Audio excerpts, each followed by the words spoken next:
Amis joueurs, bonjour, j'espère que vous allez extrêmement bien. Moi ça va super bien, c'est Thomas.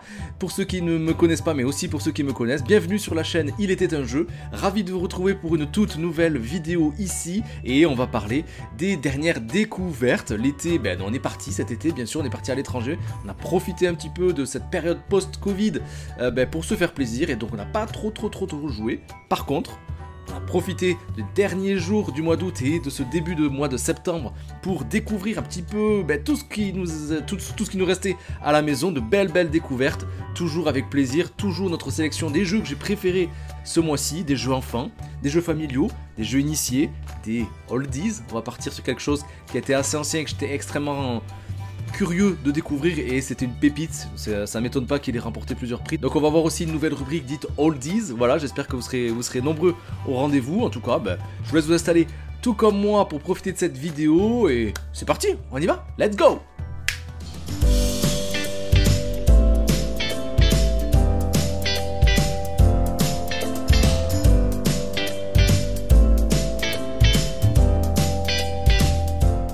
Et pour commencer, je vous propose de commencer en douceur avec les jeux enfants.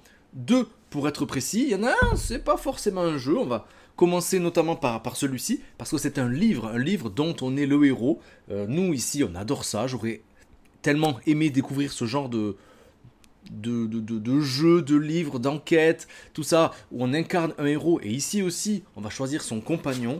Vous l'avez peut-être deviné, c'est le nouveau volet de la gamme Ma Première Aventure de chez Gameflow sur la piste du Dahu. C'est la 9e aventure qui est proposée dans cette gamme-là. C'est toujours aussi bon, toujours aussi beau, toujours aussi qualitatif et toujours aussi plaisant. Et pas si facile que ça, je peux vous le garantir. On a profité du salon de Paris début juillet pour se le faire dédicacer aussi par ces magnifiques illustrateurs et ses auteurs aussi, car à chaque fois, chaque livre qui a été sorti jusqu'ici, à chaque fois, ce sont des personnes différentes aussi qui se sont mises à travailler derrière ça, donc c'est toujours très intéressant de voir d'autres artistes, d'autres créations, même si au fond c'est toujours le même principe.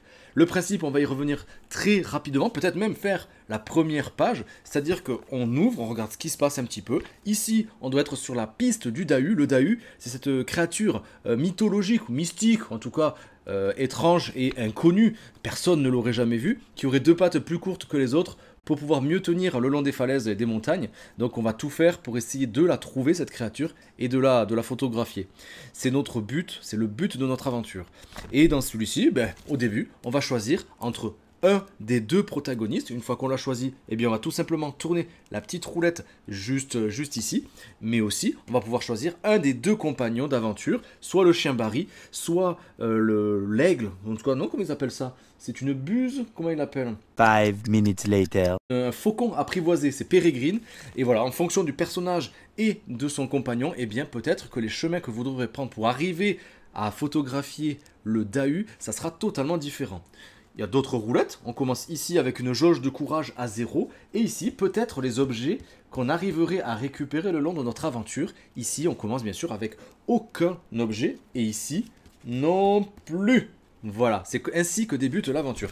Et ensuite, c'est parti pour le premier chapitre. Je vous propose peut-être qu'on le voit ensemble. Aujourd'hui c'est décidé.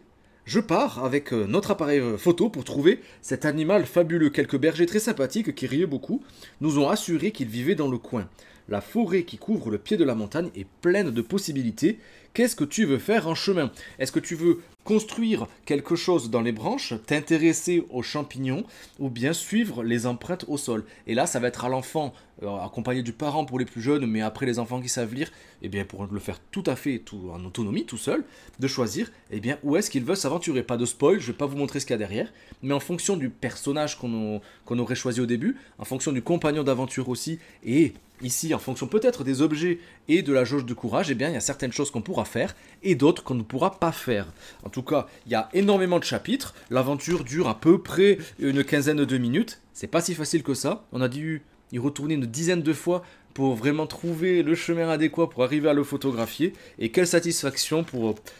quand on y arrive, quoi. C'est comme les autres bouquins de ce style-là, c'est vraiment super satisfaisant quand on y arrive.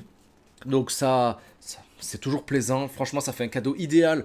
Aussi, si autour de vous, vous voulez faire plaisir à un enfant entre Ouais, 4, 7 ans, 8 ans pour commencer à lire, je pense que c'est excellent aussi. Nous, on avait commencé ce genre de bouquin vers 4 ans, 4 ans et demi. En tout cas, quand elle pouvait comprendre que ses choix allaient avoir un impact aussi sur l'histoire et sur les prochaines découvertes. Pas en autonomie, bien sûr, mais toujours accompagné d'un parent. C'est une belle histoire du soir et un tout petit peu d'aventure, donc c'est assez ludique. Et ça, je peux que vous le recommander. Il y en a donc 7 et celui-ci, c'est le huitième. Coup de cœur absolu du jeu enfant de cette année. Ouais, il y avait aussi les charlatans, la version enfant des charlatans de Belcastel, le Grand Prix de Belcastel dont je vous avais parlé le mois dernier. Cliquez, hop là, juste ici si ça n'a pas déjà été fait, vous êtes nombreux à l'avoir déjà vu. Donc il y avait quand même beaucoup de jeux sur cette vidéo, sur celle-ci il y en aura un tout petit peu moins. Mais quand je vois le nombre de jeux là qui va arriver, qui sont sortis entre les festivals qui reprennent, etc. D'ailleurs, tant que j'y pense, on passe du coq à l'âne, mais on part à Vichy ce week-end là. Dans quelques jours, on part à Vichy. On va découvrir énormément de jeux. On va y aller en mode un peu paparazzi, en mode un peu découverte. Donc, on va vous faire vivre tout l'intérieur, on va dire, du festival avec la découverte des éditeurs, de leurs nouveautés aussi, si nous permettent de les diffuser. En tout cas, de rentrer un petit peu dans les coulisses de tout ça et découvrir avec nous les futures sorties de cette fin d'année, mais aussi de l'année prochaine. Donc restez connectés, ça arrive à la fin du mois, là, le temps que je monte tout ça. Donc je vous parlais d'un jeu enfant, hein, c'est ça qui vous intéresse je pense. Et bien ce jeu-là, c'était un coup de cœur du dernier festival de Cannes, je vous en ai parlé en long, en large et en travers, ça y est, il est sorti, enfin, c'est un succès, c'est un grand succès, je pense aussi mais qu'à Noël ça va faire un carton tellement le matériel il est époustouflant, même si les mécaniques de jeu révolutionnent absolument pas le truc, c'est Dodo. Dodo édité chez Loki. C'est 10 minutes les parties de 2 à 4 joueurs à partir de 6 ans. Mais je vous l'ai déjà dit, nous, on y joue bien avant, à partir de 4 ans, de 5 ans. Même en autonomie, faire une partie en solo. Notre fille, la grande, Jade, elle a 5 ans et elle y joue avec grand plaisir. Toute seule même. Dodo, la boîte est grosse, le prix il est conséquent aussi, mais parce que le matériel est exceptionnel. D'ailleurs, si vous trouvez le mystère qu'il y a dans cette balle, je suis très curieux de connaître l'envers de cette mécanique-là, de cet objet qui est fabuleux. Les ingénieurs qui passeraient par là, n'hésitez pas à me dire de quoi il s'agit, parce que je suis très très très curieux. Qu'est-ce que c'est Dodo? On le voit juste au derrière de la boîte. Eh bien, c'est un dodo qui va pondre un œuf. Cet œuf, malheureusement, va dégringoler la montagne et risque, par contre, voilà, de s'écraser. Et donc, de ne pas pérenniser l'espèce. Hein. Le dodo, pour ceux qui ne le savent pas, c'est un animal qui, malheureusement, a disparu victime de braconnage. Eh bien, qu'est-ce qu'il va falloir faire? Eh bien, il va falloir tout faire pour construire, bâtir et positionner des tronçons d'un chemin le long de la montagne pour que l'œuf puisse dégringoler sans se casser jusqu'à arriver à un bateau et pouvoir ainsi le sauver. Ça, c'est dans la mécanique de jeu principale. Qu'est-ce qui fait la magie de ce jeu? Eh bien, c'est justement... c'est l'œuf. Parce que l'œuf, il est vraiment très très sympa à manipuler et il va dégringoler, non pas comme une bille classique, mais avec un système qui pour moi est inconnu, comme de nombreux joueurs d'ailleurs. Comme je vous disais, dites-moi si vous savez de quoi il en retourne. Mais cette balle va dégringoler des fois un peu vite, des fois un peu au ralenti, des fois se bloquer puis repartir, comme s'il y avait une mécanique, un rouage derrière, alors que pas du tout, c'est pas du tout électronique, il n'y a pas de mécanique à roulement, etc. Il n'y a rien du tout. Il va y avoir un gel, quelque chose comme ça, qui fait que cet œuf va descendre petit à petit et mettre un stress, car c'est un jeu de rapidité et de mémoire. À chaque tour, à chaque manche, eh bien, on va avoir un tronçon donc de route avec un certain nombre de combinaisons à faire. On lance un dé et ça va nous déterminer quel est l'outil qu'on va devoir retrouver parmi l'ensemble des jetons qui seraient retournés sur leur face verso. Donc on va les retourner un à un, peut-être se souvenir de ceux qu'on avait déjà retournés, jusqu'à trouver le bon outil qui était représenté sur le dé qu'on venait de jeter. Pour la première manche, eh bien, il y aura un seul outil à retrouver. La manche 2, il y en aura un peu plus, la manche 3 un peu plus, jusqu'à 6 tronçons, mais aussi le bateau qu'il va falloir essayer de construire pour arriver à la fin. Et le stress de tout ça, c'est que l'œuf, lui, il continue de tomber. Donc si vous n'avez pas construit suffisamment tôt les tronçons au niveau de la route, eh bien c'est trop tard, l'œuf a tombé, c'est perdu. Donc il n'y a pas de chronomètre, mais le chronomètre, là, c'est la descente de l'œuf. C'est ça qui fait l'originalité de Dodo.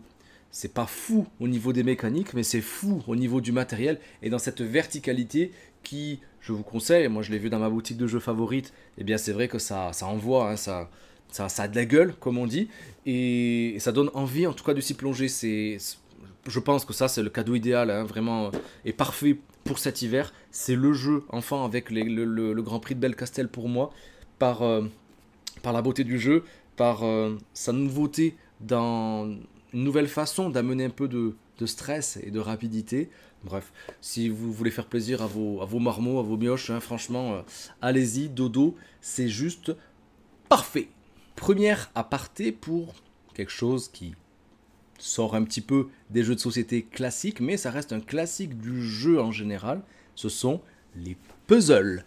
Et les puzzles, chaque éditeur en ce moment fait un petit peu sa gamme, et c'est Yellow qui nous a proposé donc de découvrir leur dernière gamme cet été. On a commencé à en faire quelques-uns, je ne pouvais pas ne pas vous en parler parce qu'il y a quand même une originalité derrière ça qui est vraiment très sympa. Yellow, ils avaient déjà fait, je ne sais pas si vous vous souvenez, je vous en avais présenté des posts sur Instagram, j'avais énormément apprécié ces mécaniques-là.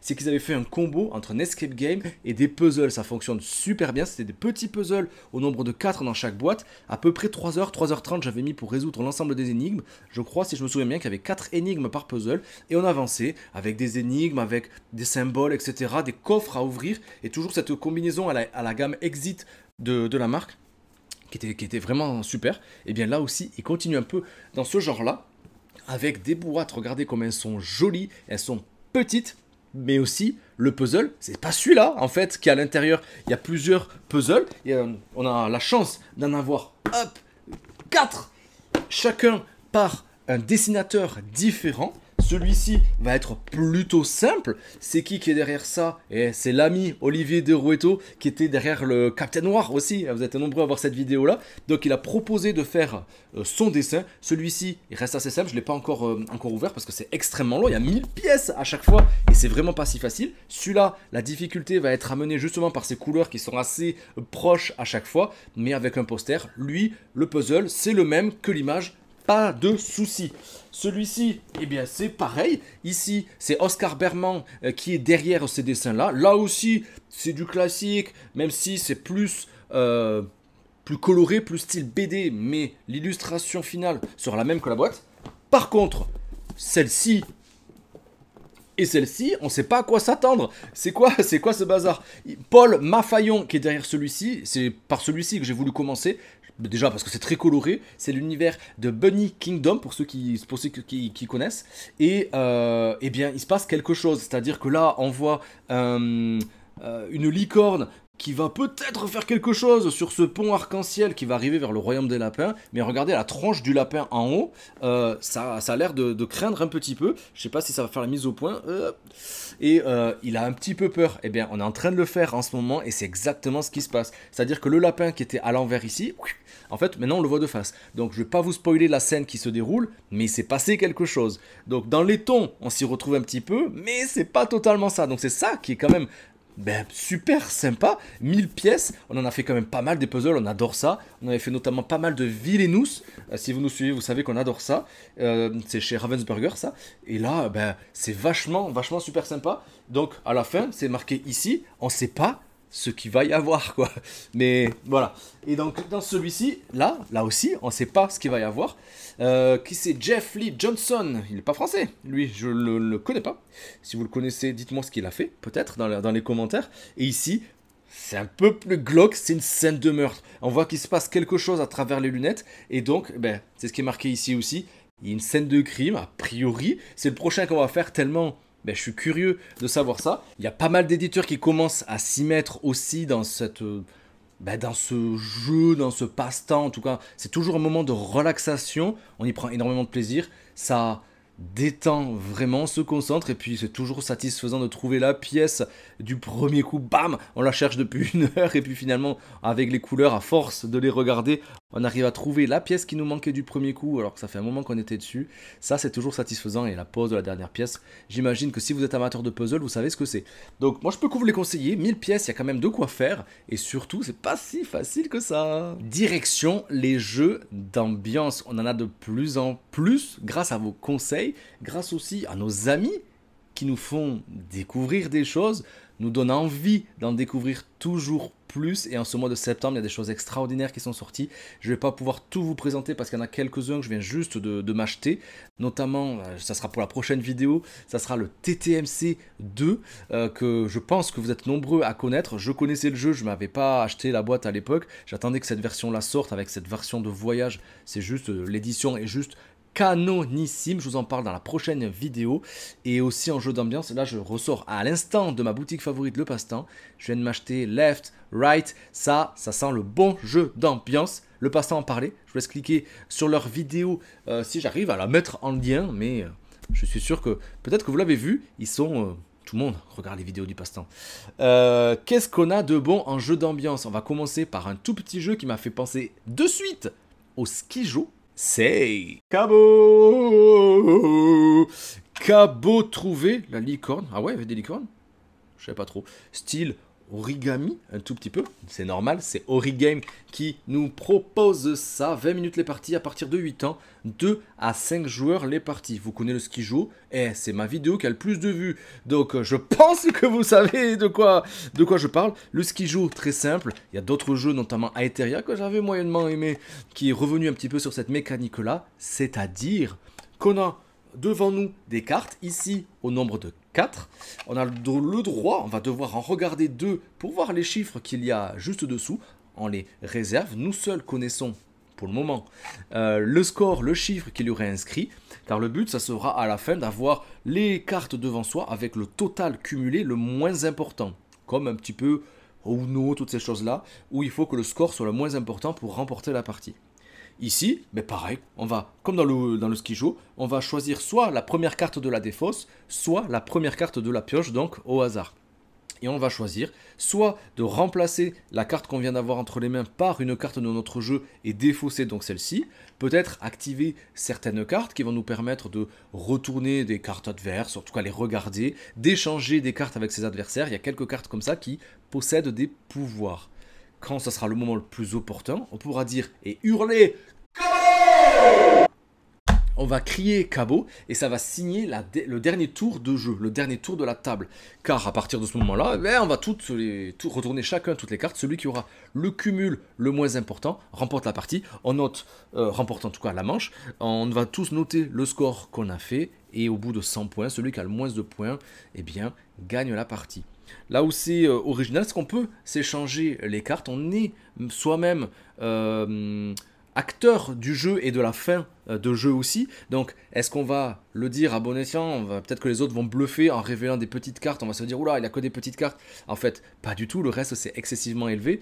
Voilà, il y a ce côté de dilemme, de savoir quand est-ce qu'on prend le risque de mettre fin à la partie ou pas. Mais aussi, si on a le combo, je ne sais plus comment il s'appelle, c'est-à-dire qu'on a les plus grosses cartes devant nous, c'est les cartes 12 et les cartes 13, ça s'appelle comment? 5 minutes later. Et ça fait 1 minute que je suis en train de chercher le terme.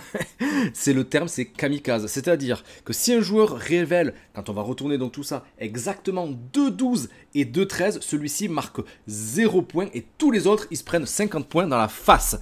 Donc ça peut être assez vicieux, ne pas forcément défausser ces cartes 12 ou 13 au cas où quelqu'un les aurait dans son terrain. Voilà, c'est un petit jeu qui passe très très bien. C'est idéal, encore une fois pour... les jeux d'ambiance, c'est très facile à sortir. Je suis pas méga fan du style graphique, mais regardez-moi, in the pocket, ça passe très très bien. Cabo, je peux que vous le conseiller, petit format, une alternative au Skijo, un petit peu plus rapide, un petit peu plus fourbe aussi.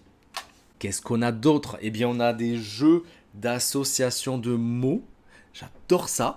Et il y a Maudit qui est sorti il n'y a pas si longtemps que ça. J'ai les copains Game Trotter. Hop là, cliquez juste là si vous voulez aller les voir, qui ont proposé leurs vidéos toujours avec leur humour décalé.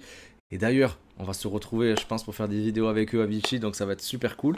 Et eux, ils vont nous proposer une vidéo dédiée, donc n'hésitez pas à aller voir ça.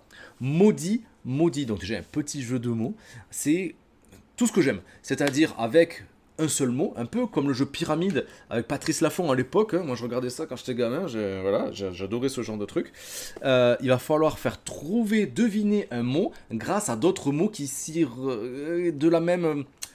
du même champ lexical, on va dire. Par exemple, en un mot, si je vous dis immeuble, qu'est-ce que vous me dites? Peut-être maison. Ben ouais, c'était ça. Le mot à trouver, c'était maison. Et donc là, la carte me disait qu'il fallait que je fasse découvrir le mot maison en un seul mot. J'ai gagné, super.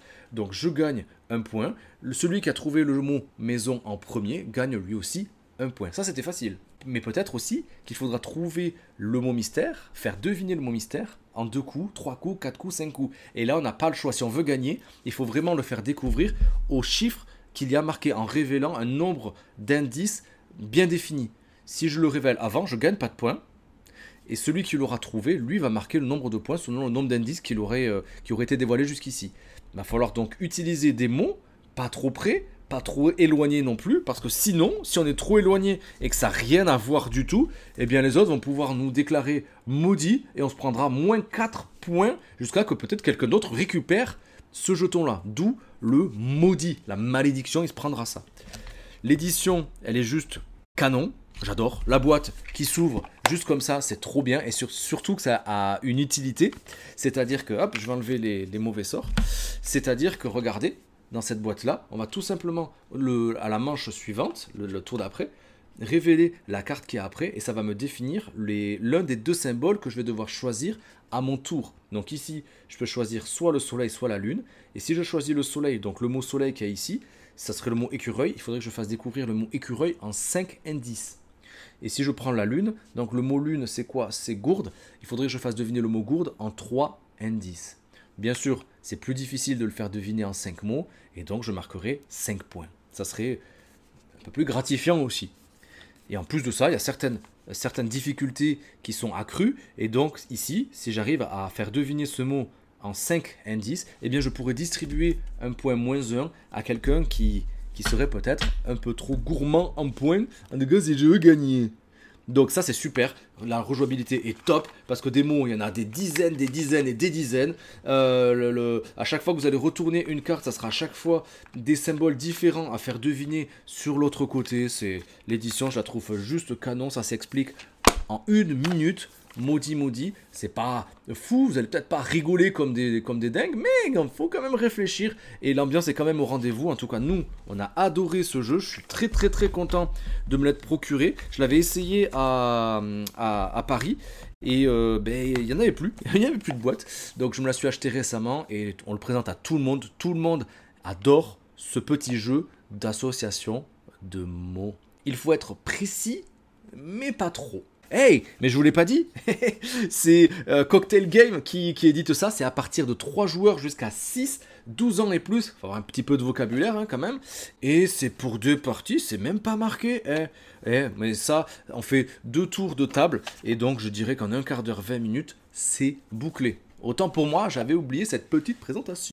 Le 3e jeu d'ambiance que je souhaite vous faire découvrir, là, c'est pas encore sorti, c'est une réédition d'un jeu de quelqu'un, d'un auteur très célèbre. Si je vous dis Bruno Cathala, je pense que ça vous fait tilt par rapport à ces nombreux jeux qu'il a sortis et le succès qu'on lui connaît, un des plus grands auteurs de jeux de société français.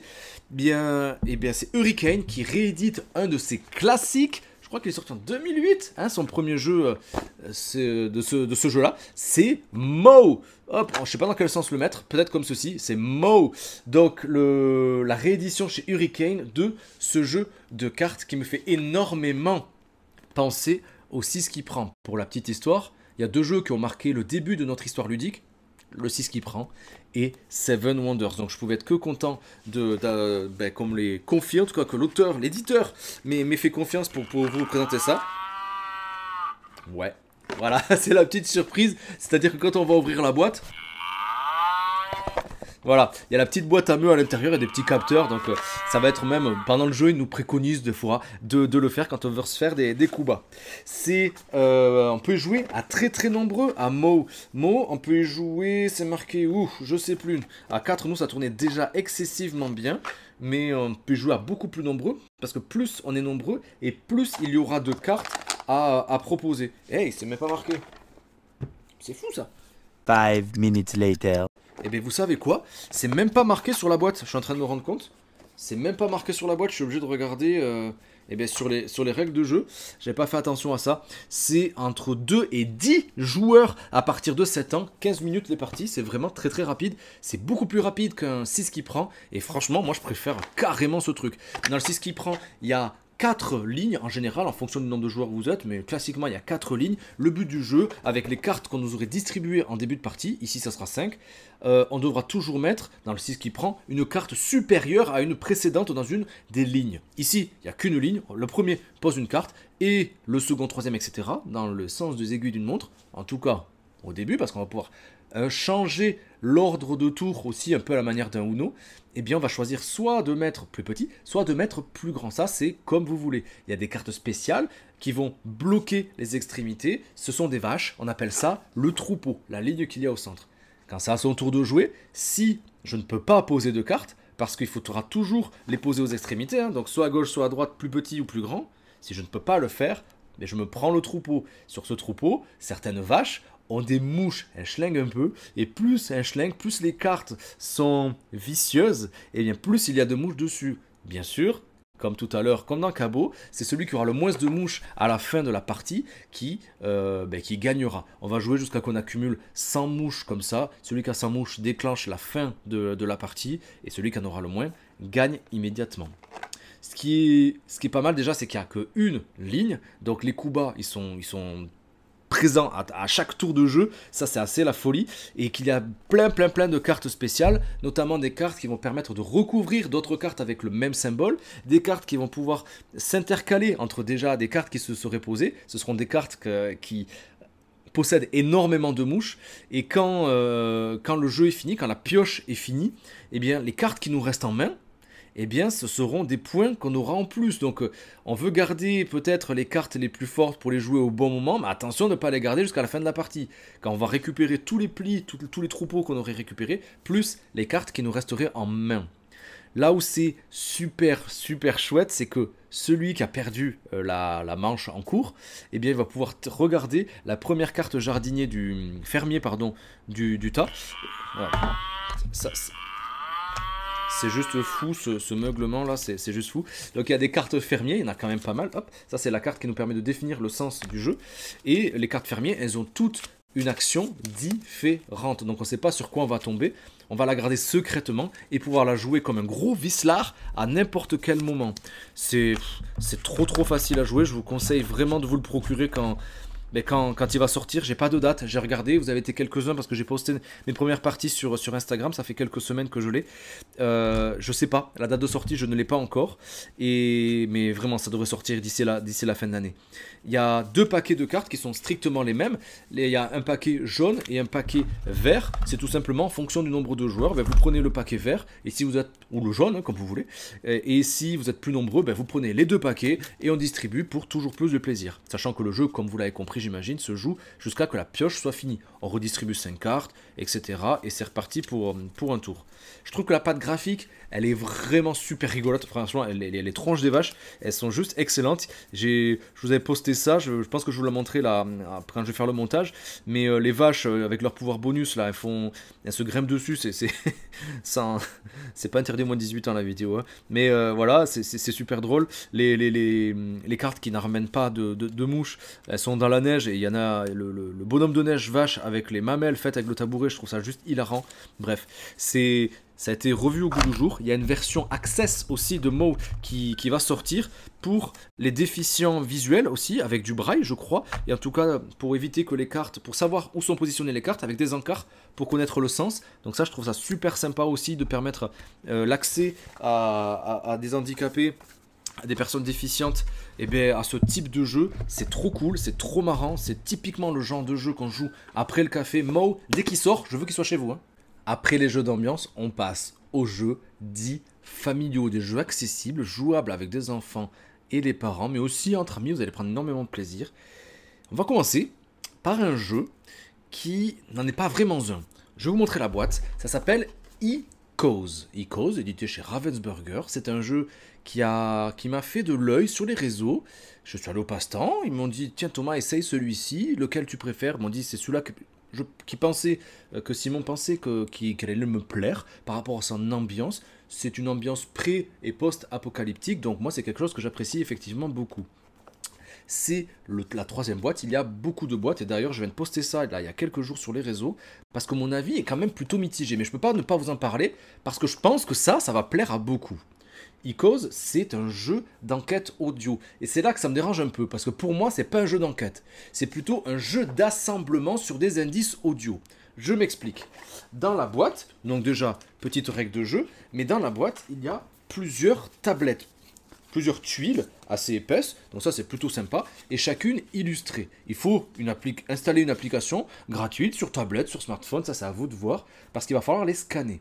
Quand vous allez la scanner, il va y avoir un petit extrait audio qui va se déclencher automatiquement. Soyez bien attentifs, parce que ces extraits audio, on ne sait pas dans quel ordre ils sont. Il y a plusieurs cartes également, je ne vais pas vous spoiler, je ne vais pas toutes vous les montrer parce que le jeu précise de n'en dévoiler que quelques-unes pour faciliter le jeu, ou de toutes les dévoiler si vous voulez que ce soit un peu plus difficile, car toutes ces cartes-là aussi, elles pourront être scannées.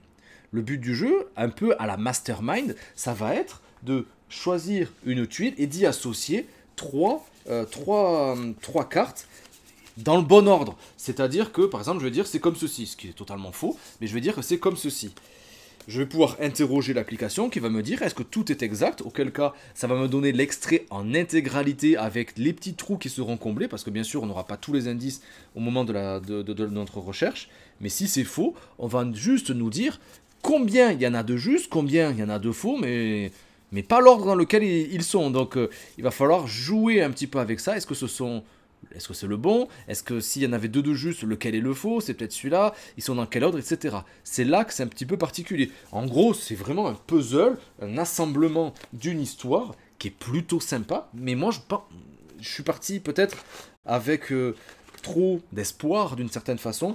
Et je pensais vraiment qu'il aurait fallu prêter vraiment intérêt et prêter une oreille attentive à des indices sonores, à une diction, peut-être à des mensonges, des vérités, etc. En fait, là, c'est juste de l'assemblement, de la logique, plus qu'un véritable jeu d'enquête. L'histoire est vraiment très sympa, l'ambiance sonore, elle est vraiment top. Je trouve que le jeu d'acteur derrière, il est vraiment très très réussi aussi. Mais voilà, moi, ça m'a pas transcendé. C'est une belle expérience, ça dure à peu près une trentaine de minutes. C'est quand même abordable, ils disent à partir de 14 ans, mais vraiment, pour moi, c'est abordable. À 10 ans, ça peut le faire. Il y a d'autres boîtes aussi qui existent. On m'a parlé de la danseuse notamment, qui pourrait éventuellement me plaire, mais j'ai pas trop envie de me lancer. Je suis un peu déçu, je reste un peu sur ma faim. Donc dites-moi dans les commentaires si vous avez peut-être aimé ça, si vous avez des questions sur ça. Je pense que ça peut plaire. En tout cas, je suis content de l'avoir essayé. C'est pas forcément les jeux d'enquête que j'apprécie. Je trouve que je suis un peu leurré par la terminologie qui a été utilisée sur la boîte. Mais sinon, ça reste plutôt sympa.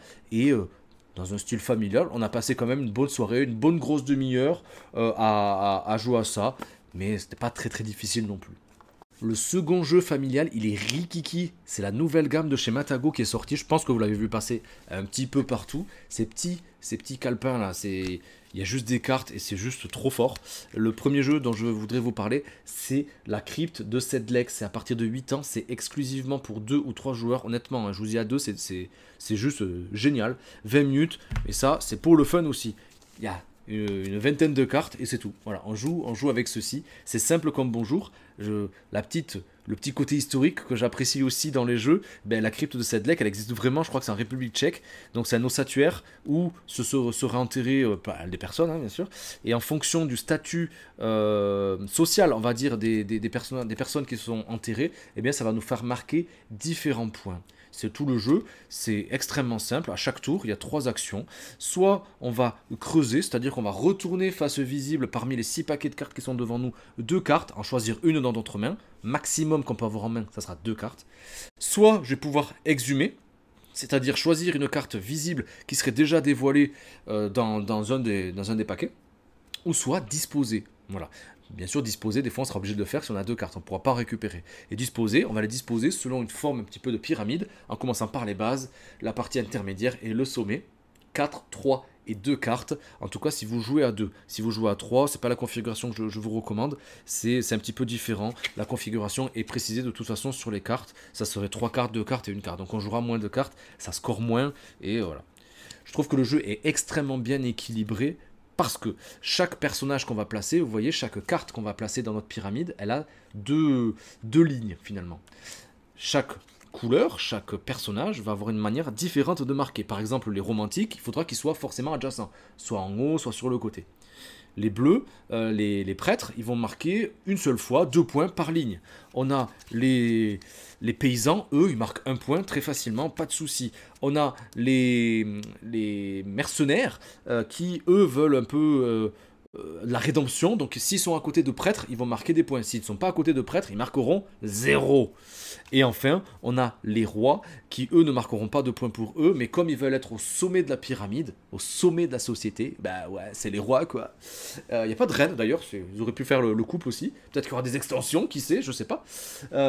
Si le roi, plus il est haut et plus il va marquer de points, parce qu'il va marquer des points en fonction des autres rois et des autres paysans qu'il y aurait au-dessous de lui. Il veut écraser tout le monde. C'est assez thématique et c'est ça que j'aime bien. C'est ultra rapide, c'est trop bien et c'est méga équilibré. On a, je pense, sur la vingtaine de parties qu'on a fait, je pense qu'on en a fait 15 parties à égalité.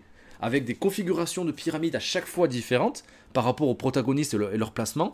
Mais on a, ouais, les 3 quarts de nos parties, c'est des égalités. Donc c'est quand même assez fou. C'est pour vous dire aussi que le jeu est vraiment bon et que si on veut gagner, il va pas falloir peut-être jouer que pour soi. Il va aussi falloir jouer pour empêcher l'adversaire de récupérer telle ou telle carte. Peut-être ne pas dévoiler forcément les cartes. Le laisser faire. Le laisser se piéger à son propre jeu. Honnêtement, notre jeu de l'été, on n'a pas arrêté d'y jouer. On y joue à table, on y joue au resto, on y joue après manger, on y joue au boulot. Enfin... Ça, il faut absolument vous le procurer. Il y en a pas mal, il y a pas mal de succès déjà avec ça. Et il y en a pas mal aussi dans la gamme de chez Matago. Ils vont en sortir de plus en plus. J'ai l'impression que là, ils ont touché un bon truc. Et on va en parler d'un autre tout à l'heure. Pour moi, il est un peu plus initié. Donc, restez là, on va en parler. Nouveau jeu, il est sorti aujourd'hui. La boîte, elle est hilarante. La boîte, elle est rose. Si je vous parle d'un animal rose, qu'est-ce que vous me dites? Allez. Ouais. C'est le cochon, je vous parle de Farm Club. Farm Club, déjà, c'est quoi ça? L'auteur, l'illustrateur? Y a pas! Franchement, c'est dommage. On le voit là, juste sur le côté, c'est quand même assez dommage. On sait même pas qui c'est qui a dessiné ça, c'est tellement dommage. Mais bon, Made in France, donc ça force le respect. C'est Blam qui a sorti ça, c'est à partir de 8 ans, de 2 à 5 joueurs. Et pour 20 minutes les parties. À 2, c'est un peu mou. À 4-5, ça a déjà plus de saveur. C'est quoi? Farm Club, c'est un peu comme Cascadia. Vous savez, Cascadia, il a remporté de nombreux prix. D'ailleurs, je me suis procuré il n'y a pas si longtemps que ça. C'est un jeu que j'apprécie énormément. Il va falloir choisir un couple. À chaque fois, il va y avoir une carte associée à un meeple. Ce meeple, ce sont des animaux de la basse-cour. Le cochon, la poule, le canard, etc.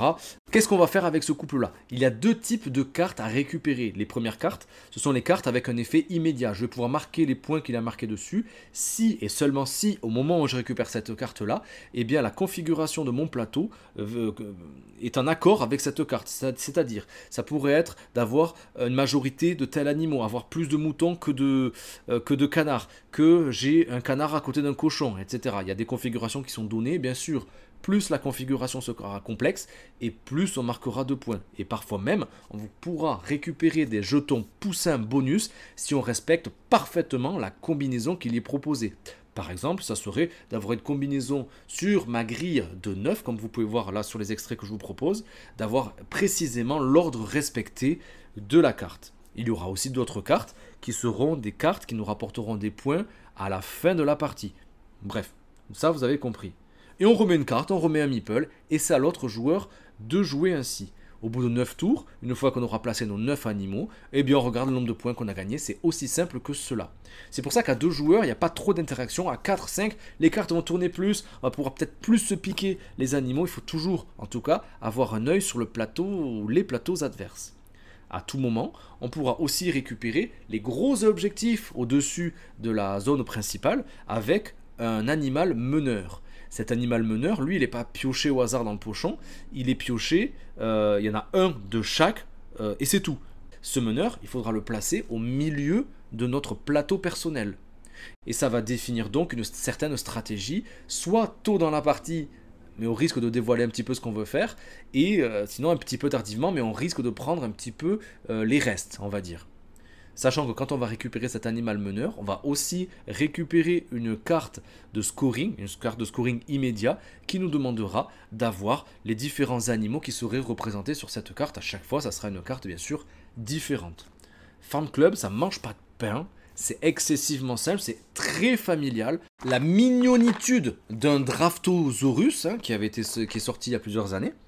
Bref, c'est un jeu très familial, pas trop complexe, mais qui, par la boîte, je pense, va attirer du monde. Moi, en tant qu'amateur de jeu, j'aime bien connaître l'auteur, j'aime bien connaître l'illustrateur, j'aime bien connaître l'éditeur. C'est des choses qui manquent un petit peu sur cette boîte-là. C'est un parti pris, voilà, il faut le savoir. Mais sinon, eh bien, c'est du tout bon. Restez connectés, car si vous vous procurez la boîte, eh bien, je vous propose très prochainement aussi, en association, en partenariat avec l'éditeur, eh bien, je vous propose de récupérer une protection de boîte à l'effigie de l'animal que vous voulez. Voilà, il n'y aura peut-être pas la boîte à gagner, mais en tout cas, vous pourrez la protéger. Ça arrive prochainement sur Instagram. Restez connectés et je vous souhaite d'ores et déjà bonne chance. Il était une fois un joueur prénommé Thomas qui ne voulait pas forcément se laisser influencer par la hype du moment. Ce joueur, votre hôte ici sur la chaîne, il était un jeu, et bien finalement a succombé. Il a succombé pourquoi? Parce que voir un jeu nommé, primé par la suite, on se dit que quand même, ça doit être plutôt chouette. Je l'ai essayé, je l'ai acheté d'abord, avant de l'essayer, je me le suis procuré, j'ai joué, j'ai adoré. César.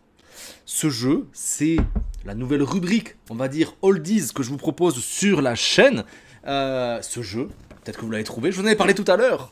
C'est Cascadia. Qu'est-ce que c'est bon, Cascadia? C'est notre jeu de l'été. Honnêtement, on n'a fait que y jouer. À 2, à 3, à 4. On peut y jouer dans toutes ces configurations-là. Même en solo, il y a des petits challenges. À partir de 10 ans, de 30 à 45 minutes de partie, je trouve qu'à 4, ça peut frôler l'heure de jeu quand même. Comme dans Farm Club, dont je viens juste de vous parler, et bien dans Cascadia, il y a un couple entre une tuile et un animal, un jeton animal. À chaque tour, chacun son tour, on va devoir choisir donc un de ces couples-là.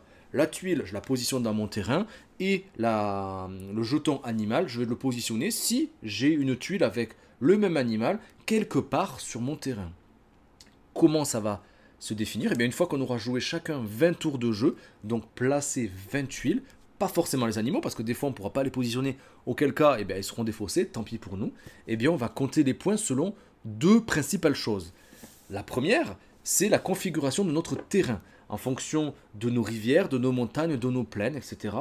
Eh bien on va marquer d'autant plus de points que notre plus grande zone est importante, mais aussi, si je suis le joueur avec l'étendue, la zone la plus grande, eh bien je vais marquer des points bonus, ça sera en fonction du nombre de joueurs. La seconde chose, c'est les animaux.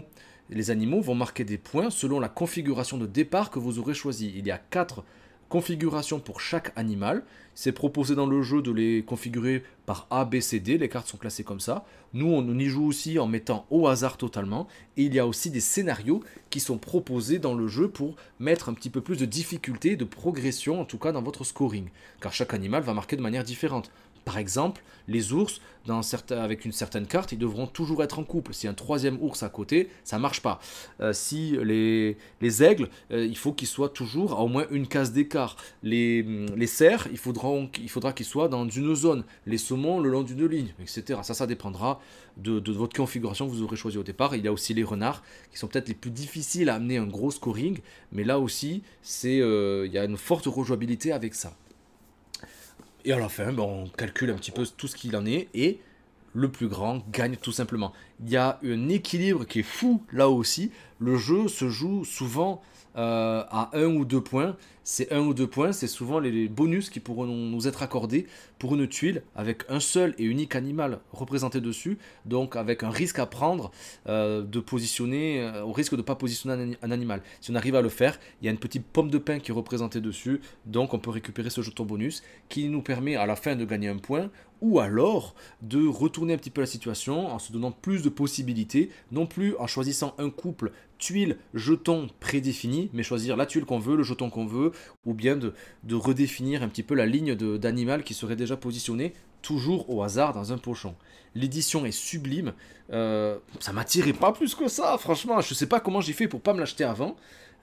Franchement, ça cartonne, c'est trop bien.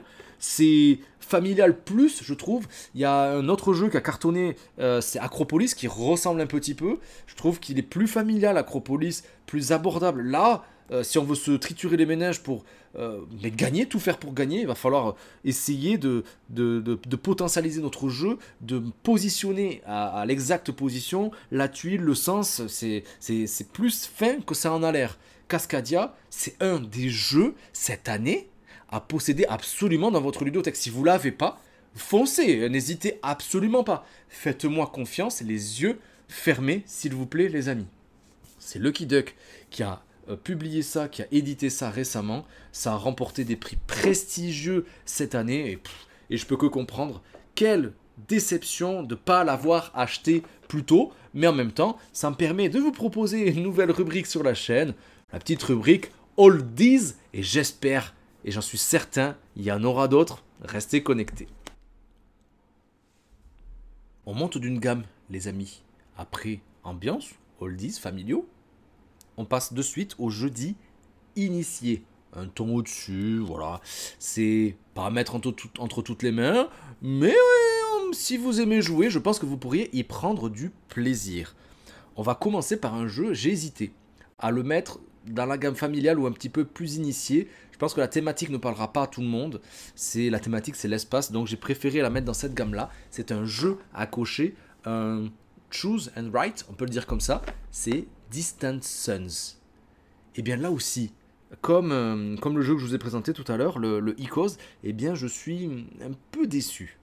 Même si c'est très bon, et dans notre association de jeux, peut-être qu'on va faire aussi des soirées thématiques, et dans la thématique des jeux à cocher, je pense que c'est quelque chose que j'aimerais beaucoup présenter, mais c'est pas forcément celui-ci que tout le monde ressortirait, et vous allez comprendre pourquoi.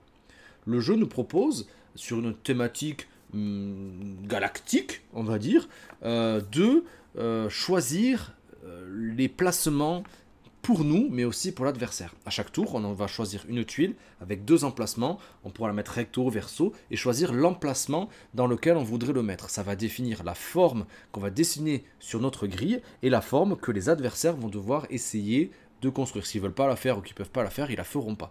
C'est dans cette façon-là que le jeu nous a été présenté pour tenter de forcer les adversaires à faire telle ou telle figure et peut-être même à les bloquer. Eh bien, c'est pas forcément le cas, parce que sur toutes les parties qu'on a fait, eh bien, on ne s'est pas bloqué une seule fois, en fait. On a toujours eu la possibilité de marquer des points et finalement même de gagner alors qu'on n'avait pas le choix. Ça se joue en 3 manches. Si on est à 4, qui va jouer ce joueur-là? C'est bizarre.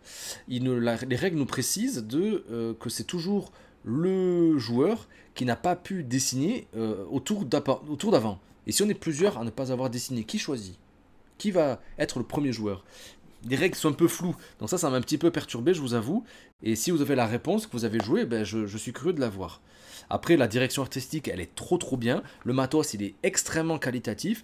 On va définir les formes parmi les 10. Il y en a 5 qu'on va positionner parmi 10, dans des petits rectangles qu'on va positionner dans un plateau principal, un plateau au milieu de la table avec une double épaisseur, donc ça c'est juste nickel. On va mettre la figure aussi associée de part et d'autre, ça sera la même, mais ça aussi c'est juste nickel. Tout le matos est plutôt très sympa et la rejouabilité est quand même là.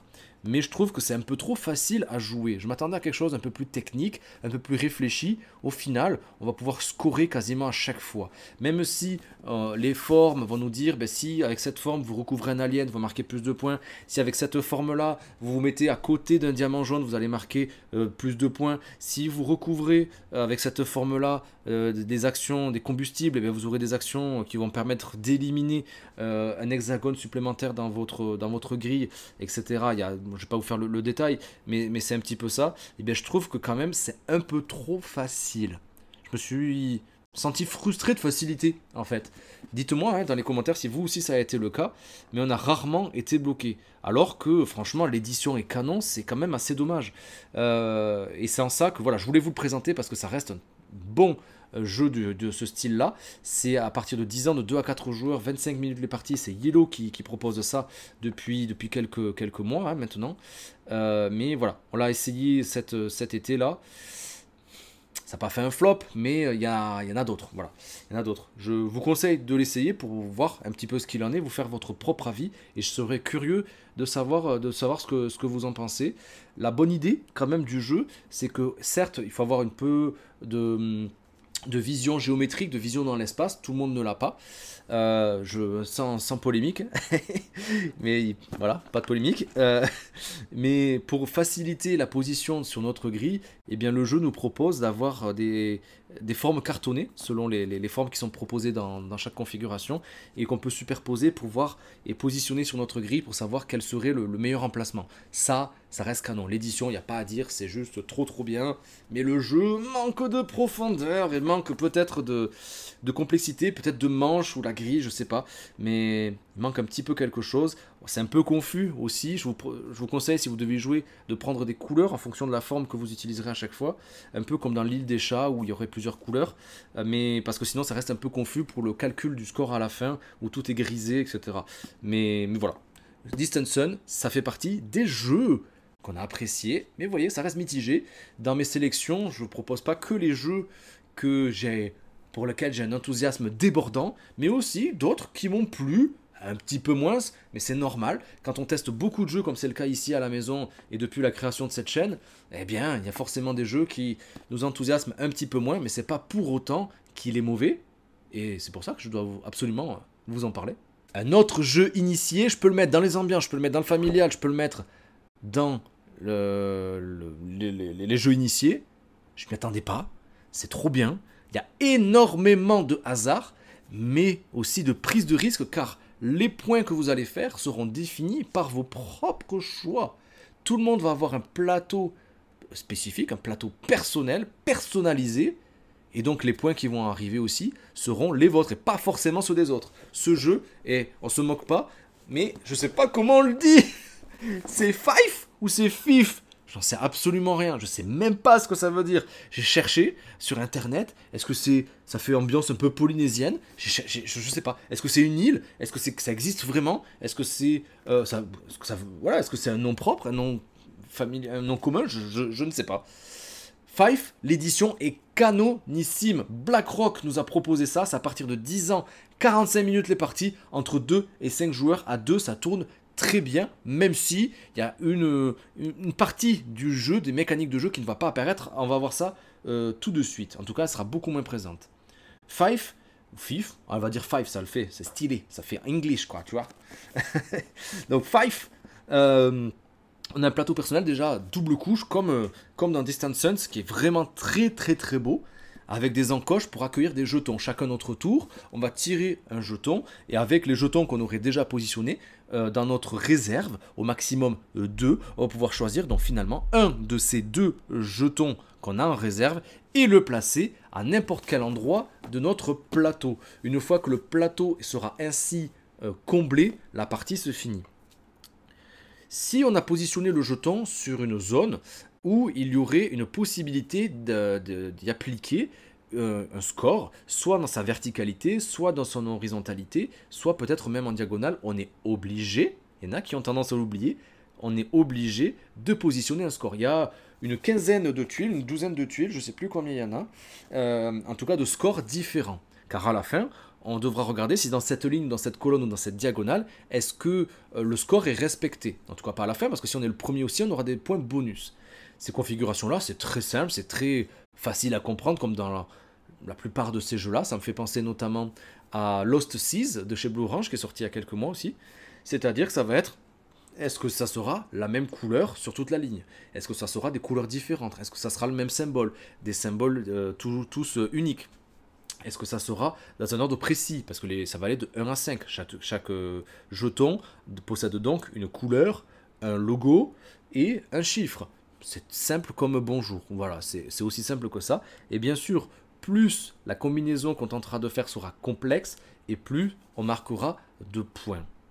là où il y a un petit retournement de situation, et c'est là qu'on ne le retrouve pas forcément quand on y joue à 2 joueurs, c'est quand on va piocher un jeton coquillage, eh bien on va pouvoir choisir une tuile coquillage qui va nous amener un bonus bien particulier. Chacun va pouvoir choisir celui qu'il veut, d'inverser des jetons, de régler en tout cas l'addition d'une certaine façon, c'est-à-dire de compléter un objectif d'emblée et de le remplacer par un autre. Voilà, c'est des choses qui pourraient arriver comme ça, sachant que plus ça nous avantagerait et moins on marquera de points à la fin avec, avec l'accumulation des tuiles. Parce que ces tuiles-là, si on les utilise absolument pas, eh bien on marquera des points supplémentaires. Si on les utilise, on les retourne et ça nous donnera des points en moins comparé à nos adversaires. Ces tuiles-là, vous avez compris que si on est 4, eh bien on va piocher toujours d'autant plus de jetons. Alors que si on n'est que 2, eh bien on ne piochera pas autant et donc la probabilité de tirer ces jetons coquillages est bien moindre. C'est du total hasard, c'est de la prise de risque de tous les instants.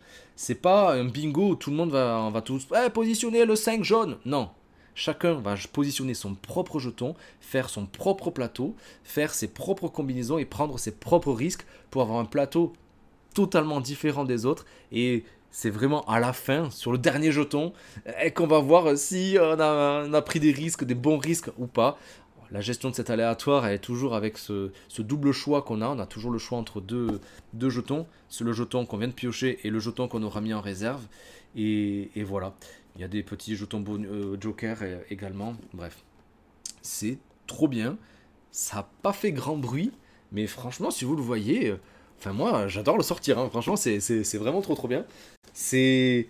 Tout le monde y prendra du plaisir, c'est peut-être pas le jeu révolutionnaire de fou de l'année, mais il a le mérite d'exister. Moi, je suis grave friand. Les jeux de dés, les jeux de hasard, on y prend toujours du plaisir. Et c'est aussi, ça vous pouvez le présenter à mamie, à papy, à l'oncle qui boit son café derrière ou qui a un peu trop bu de vin à midi. Vous lui proposez ça, pour remplacer la belote, ça passera très bien.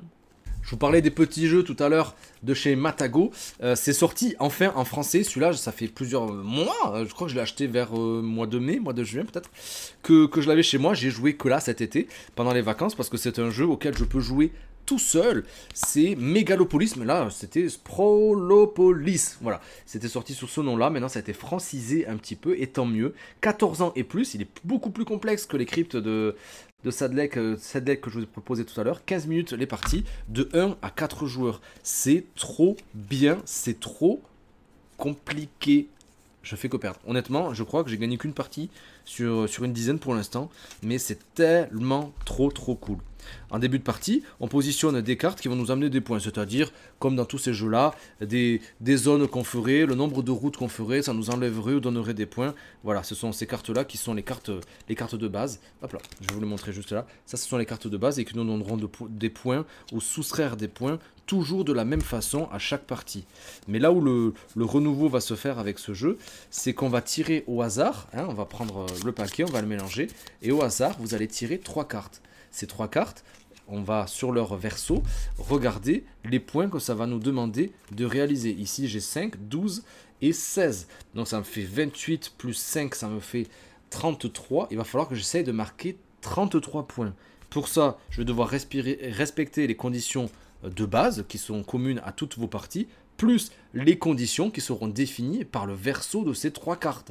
Et à chaque fois, ça sera donc différent.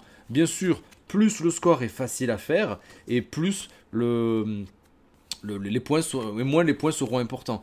Avoir 16 points, c'est-à-dire là, il va falloir, par exemple, on gagnera 2 points pour chaque route qui traverse à la fois un quartier résidentiel et un quartier commercial. Donc, il faudra une route qui traverse exactement ces quartiers-là, parce que chaque carte a les 4 quartiers, dans des configurations à chaque fois différentes, hein, mais il n'y aura pas de carte avec des doubles quartiers identiques. Il y a le vert, le orange, le gris et le bleu, et à chaque fois ça sera pareil. Il faudra essayer de combiner les routes, il faudra essayer aussi peut-être de les superposer, parce que plus on créera de routes, et moins on marquera de points. À chaque fois on va soustraire par le nombre de routes uniques qui seraient décrites. Il va falloir essayer d'être le meilleur géologue possible, en tout cas, et d'être ingénieur en travaux routiers, je sais pas comment on dit, mais en tout cas d'essayer de faire le moins de routes possible, en tout cas qu'elles arrivent à se réunir à chaque fois. C'est super malin, c'est pas si facile que ça. Au début, on met les cartes sur le côté, on essaie de les mettre comme on peut, et au final, on va peut-être essayer de les superposer, parce que en les superposant, on va cacher certaines couleurs. Ces couleurs-là, il faudrait qu'elles soient peut-être à côté d'autres couleurs, selon les objectifs qu'on aurait eu au départ, etc. À essayer, vraiment, essayez-le. C'est un coup de cœur, honnêtement. C'est un petit coup de cœur, même si c'est pas à mettre entre toutes les mains. C'est vraiment un jeu de type casse-tête. On se casse vraiment la tête, on se pose, même franchement après manger quoi. Si vous avez un petit moment, 10 minutes, vous sortez ça et vous essayez de gagner.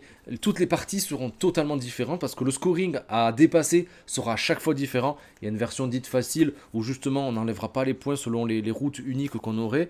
Mais honnêtement, c'est ça qui est difficile dans ce jeu. N'enlevez pas ce plaisir-là. La difficulté est quand même au rendez-vous. 14 ans et plus, c'est pas pour démériter. C'est pas à mettre forcément entre toutes les mains. Ceux qui veulent pas réfléchir, ceux qui aiment Five là de tout à l'heure, ils vont pas aimer ça quoi. Par exemple, voilà, Five c'est léger, hasard, etc. Là c'est calculatoire, on prévoit tout et puis on essaye d'avoir le score le plus élevé possible. Megalopolis, c'est trop cool. Le dernier jeu que je vous présente dans cette gamme initiée, dans ce format initié là que je vous propose, c'est Extinction. Extinction, il vient de sortir aussi, c'est aussi Matago. Il y a plusieurs boîtes. Si vous êtes fan de Panda, il va falloir aller assez vite parce qu'il n'y aura pas de réimpression de ces boîtes. Dans le jeu, il y a 3 catégories d'animaux en voie d'extinction. Les tigres, donc les pandas, et aussi les loutres. Les loutres, la boîte n'existe pas, en tout cas pas pour l'instant. Il y a les tigres, c'est la boîte que j'ai choisie. Il y a aussi les pandas, mais les tigres, voilà, il y aura des réimpressions que dans cette version-là. Donc, si vous êtes fan de panda, Elisa, si tu passes par là, tu as bien fait de te la procurer, en tout cas. C'est à partir de 10 ans, de 1 à 5 joueurs, 1h15, 75 minutes environ les parties. C'est de la totale coop. Si vous connaissez et vous aimez The Loop, si vous connaissez et aimez Pandémique, vous aimerez probablement Extinction, même si je trouve que c'est une gamme un tout petit peu en dessous. Je m'explique. Le but du jeu, ça sera de faire en sorte, on va dire, d'influencer les politiques mondiaux, de mettre tout en œuvre pour préserver des espèces en voie de disparition, en voie d'extinction. Et pour ça, il va falloir réaliser des objectifs. Ces objectifs seront cachés en début de partie et il va falloir essayer de les révéler.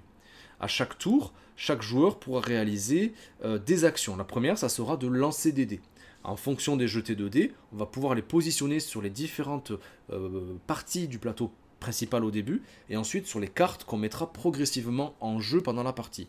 D'ailleurs, l'action placer une carte, il n'y a pas de coût particulier à avoir, mais l'action placer une carte, donc je vais par exemple positionner un dé sur cette case-là, et mettre une carte, ça donnera une action supplémentaire pour les autres joueurs.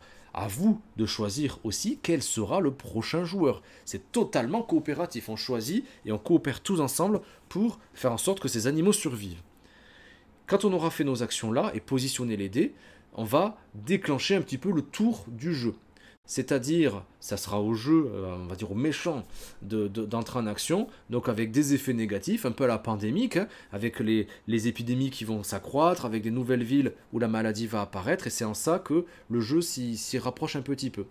Et il y a un petit peu le hasard aussi d'un The Loop, où dans The Loop on mettait des cubes et on voit où c'est que ça tombe. Ici, on va lancer un dé, choisir une colonne où il y aurait des animaux, ou une ligne, on jette un dé, et en fonction de cette valeur-là, on va positionner une zone de déforestation. Si la zone est déjà déforestée, on va la positionner au plus près d'un animal. Si c'est pas le cas, on la positionne là. S'il y avait des animaux, hop, ils sont zigouillés, et on les a plus pendant la partie. Le jeu, comme c'est coop, et dans ce style de jeu-là, il y a plein de façons de perdre, et qu'une seule façon de gagner. La seule façon de gagner, c'est d'arriver à convaincre les autorités publiques et politiques à accepter de négocier, en tout cas de ne pas déforester et de ne pas produire à outrance et de gérer un petit peu l'économie mondiale, en tout cas de préserver les ressources naturelles pour que l'habitat aussi naturel de ces animaux soit préservé et qu'ils puissent vivre de manière pérenne. Ces objectifs-là, il va falloir aussi les dévoiler. En début de partie, on ne les a pas. Ça sera une action aussi à déclencher. Comme je vous l'ai dit, avec nos 3D, on ne pourra peut-être pas tout faire. Il va peut-être falloir dire aux autres de faire ci, de faire ça, etc. Et il y aura aussi des cartes qui vont apparaître, mettre un peu plus de dangerosité à chacun des tours, en nous demandant de relancer les dés pour redéforester. Enfin bref, ça je vous gâche pas le plaisir. Il y a 3 modules de jeu, un module tigre, un module panda, un module loutre. Dans chacune des boîtes, il y a les 3. Donc ça ne sera pas forcément, ici il n'y a pas que le tigre, il y a aussi du panda et de la loutre. Et chaque module va avoir des niveaux de difficulté particuliers. Je pense que facile, c'est vraiment très facile. En normal, on a perdu quelques fois quand même. Hein. Difficile, c'est quand même beaucoup plus complexe. C'est en ça que la rejouabilité est intéressante. Et je pense que c'est idéal pour faire découvrir ce jeu, en tout cas ce style de jeu. Je ne suis pas forcément client. Pas d'extinction, mais des jeux coop en général. À part les jeux coop de style dungeon crawler, des choses comme ça, avec de l'expérience à accumuler, etc. Mais pas des jeux one-shot un petit peu comme ça, où chaque partie, bon, on a gagné. Je trouve que la fin de partie est assez plate, parce que, bon, on a gagné, on a perdu. Voilà. Donc ça, c'est le goût de chacun. Par contre, si vous avez aimé The Loop, vous avez aimé Pandemic par exemple, alors là, vous allez vous régaler. Mais par exemple, Pandemic, moi, c'est pas un jeu que j'affectionne particulièrement. Il n'est pas cher à mon cœur. D'ailleurs, je l'ai pas. J'ai joué, mais je l'ai pas. J'ai largement préféré sa version Legacy. Vous me proposez ça en version Legacy, je kiffe. Voilà. Ça, c'est juste mes goûts personnels. N'hésitez pas à me dire, à tort ou à raison, hein, si vous êtes du même avis que moi ou pas. Je suis là aussi pour discuter et voir un petit peu comment peut-être savourer davantage ce type de jeu. Il n'en reste que il est très très bon ce jeu parce qu'il y a plusieurs personnages, chacun avec un deck de cartes différent. Il y a des cartes qui s'y ressemblent mais chacun avec des spécificités particulières. Il y a le hasard qui est là. Plus vous serez nombreux et donc plus il y aura d'actions par manche et donc plus vite la fin de partie va aussi arriver. Vous ne jouerez pas autant que quand vous jouez à deux. À deux, on va jouer beaucoup de tours de jeu alors que là... La fin de partie risque d'arriver un petit peu plus tôt. Donc j'ai pas essayé la configuration en 5 joueurs, je sais pas ce qu'il en est.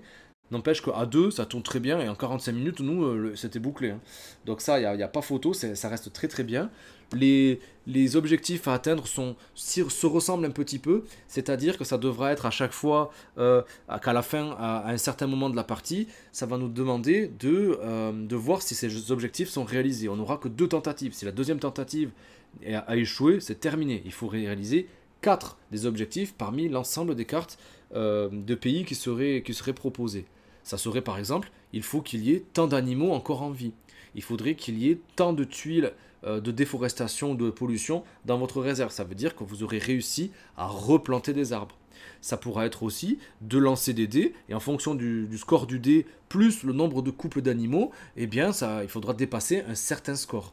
Et c'est là que l'influence qu'on pourra mettre sur chacune des cartes va avoir aussi un intérêt. Car si vous voulez vous faciliter les parties, faciliter le jeu, on pourra dépenser des actions pour positionner des jetons d'influence et ainsi faciliter un petit peu la réalisation de ces objectifs.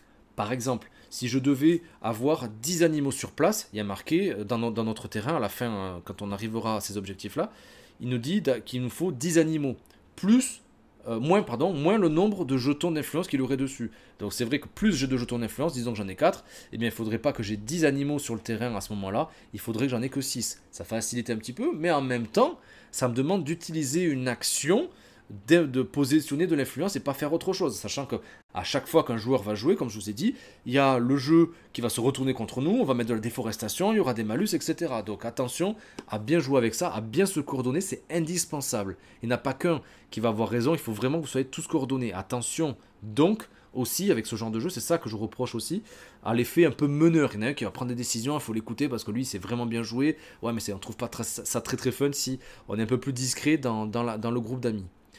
Là où c'est vicieux en plus, c'est que les dés qu'on aurait positionnés pour jouer, on ne les récupère pas.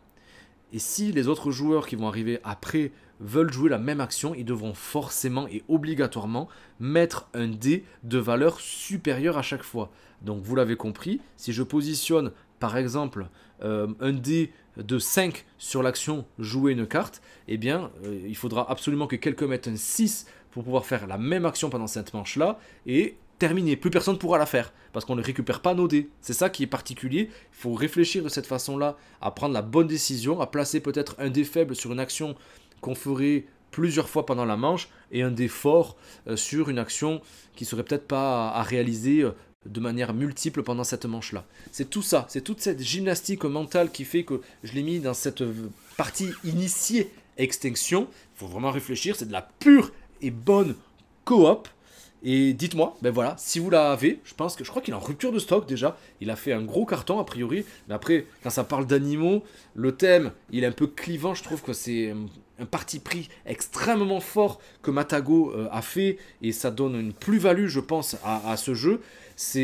Puis regardez, esthétiquement, c'est parfait. Les cartes sont plutôt jolies. Le matos, il est de qualité. Les petits meeples, ben ça fait toujours plaisir. Il y en a des trois catégories d'animaux. Donc, c'est un bel objet. Voilà. C'est une partie en coop. Ça, c'est facile à présenter. Plus facile qu'un pandémique, par exemple. Et notamment par la thématique qui parle peut-être un peu plus facilement à tout le monde. C'était Extinction. Et bien voilà, les amis. J'espère que cette vidéo vous a plu. Vous avez vu, il y a un petit peu moins de jeux que la fois précédente, mais c'est pas fini parce qu'il y a énormément de sorties. J'ai tellement envie de vous parler de la suite, mais là je peux absolument pas parce que les jeux sont pas forcément encore tous sortis et surtout que je les ai pas encore testés suffisamment pour pouvoir vous en dire sincèrement et subjectivement quand même mon avis. Donc on va attendre, il y aura une deuxième session je pense des jeux de septembre, en tout cas si j'arrive à tenir ce rythme là, j'ai trop envie de vous présenter ça. Si cette vidéo vous a plu, vous savez ce qu'il vous reste à faire, partagez-moi ça, balancez ça à vos amis, à votre famille, abonnez-vous, likez, commentez, partagez avec moi votre sélection de ce mois de septembre, peut-être vos découvertes, des jeux que j'aurais pas découverts, on n'a pas tous les mêmes styles, les mêmes goûts, etc. Moi je suis curieux de savoir ce que vous avez apprécié ce mois-ci. Et ben, je vous laisse avec le catalogue de vidéos qu'il y a juste ici, avec les dernières vidéos que je vous ai proposées récemment sur la chaîne. Et bien jusque là, portez-vous bien et je vous dis à très vite sur Il était un jeu. Ciao les amis!